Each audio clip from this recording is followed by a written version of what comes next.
श्राद्ध पक्ष में भूल कर भी ये गलतियां ना करें। पितृ होंगे नाराज और आपका जीवन कष्टों से भर जाएगा। श्राद्ध पक्ष में पितरों की शांति और उनको कष्टों से मुक्ति दिलाने के लिए हम हमेशा पितृ पक्ष में पितरों के निमित्त श्राद्ध, तर्पण और अर्पण करते हैं। क्या आप जानते हैं पितृ पक्ष में क्या करना चाहिए? कुछ गलतियां हम अनजाने में ऐसी कर देते हैं पितृपक्ष में, जिससे हमारे पितृ प्रसन्न होने की बजाय हमसे नाराज हो जाते हैं। तो कौन सी हैं वो गलतियां, किन चीज़ों का हमें विशेष तौर पर ध्यान रखना चाहिए, आइए वीडियो में जानते हैं। पितृपक्ष में पितृपक्ष के 16 दिनों में हमें कुछ चीज़ें ऐसी हैं जिनको बिल्कुल भी इस्तेमाल नहीं करना चाहिए, अपने किचन में नहीं बनाना चाहिए। तो कौन सी चीज़ें हैं वो, सबसे पहले वो जानते हैं।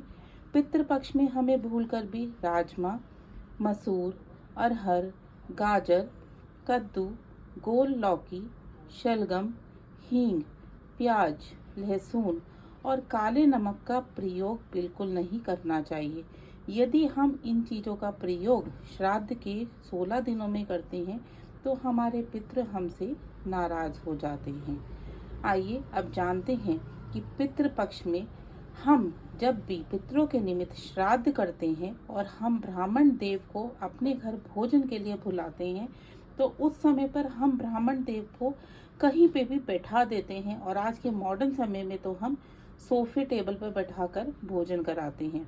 ऐसा हमें बिल्कुल भी नहीं करना चाहिए। हमारे पितृ उस भोजन को स्वीकार नहीं करते हैं।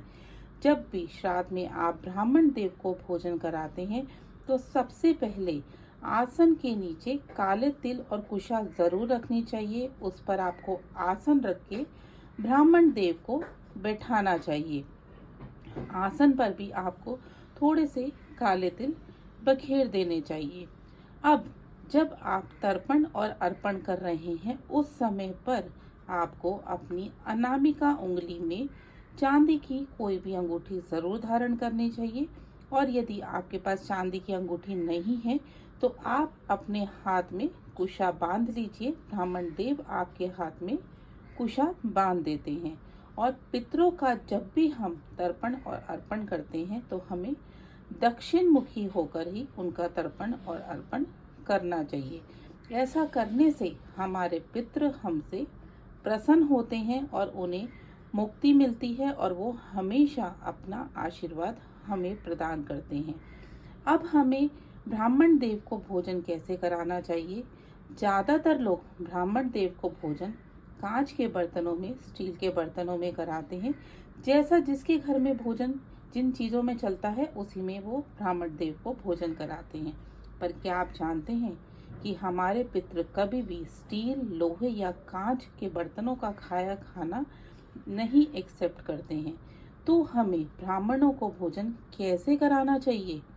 ब्राह्मण देव को हमेशा भोजन पत्तल पर करवाना चाहिए।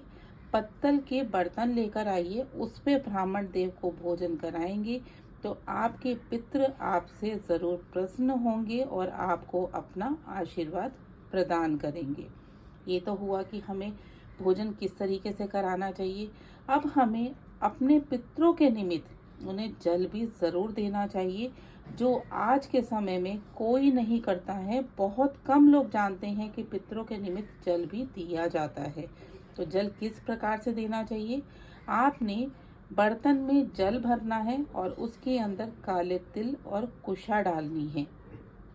अब आपने दक्षिण मुखी होकर, क्योंकि हमारा पितृ लोग दक्षिण की ओर है, तो दक्षिण मुखी होकर आपने पितरों को जल देना है। जल हमें हाथ को उल्टा करके देना है और अंगूठे और अनामिका उंगली की सहायता से देना है। ध्यान रखिएगा, जल देने की एक विशेष विधि है जिसमें हमें जल पीछे की तरफ गिराना है, यानी कि हाथ को उल्टा करके अपने पितरों को जल देना है। यदि आप 16 के 16 दिन अपने पितरों को जल देते हैं तो आपके पितृ आपसे बहुत प्रसन्न होकर अपना आशीर्वाद आपको जरूर प्रदान करते हैं। इसी के साथ ही आपको अपने पितरों के निमित्त वस्त्र दान ज़रूर करना चाहिए। यथाशक्ति आप वस्त्र दान कर सकते हैं और साथ ही अपने चौखट की दोनों तरफ एक एक चुटकी आटा 16 दिन जरूर अर्पित करना चाहिए। इससे आपके पितृ आपसे प्रसन्न होते हैं। तो मित्रों, ये थी वो जानकारी जिसको यदि आप पितृपक्ष के 16 दिन कर लेते हैं तो आपके पितृ आपसे प्रसन्न होते हैं और साथ ही साथ उनको मुक्ति भी प्रदान होती है। तो इन चीज़ों को ध्यान रखिए और पितृपक्ष में ये कार्य जरूर करिए।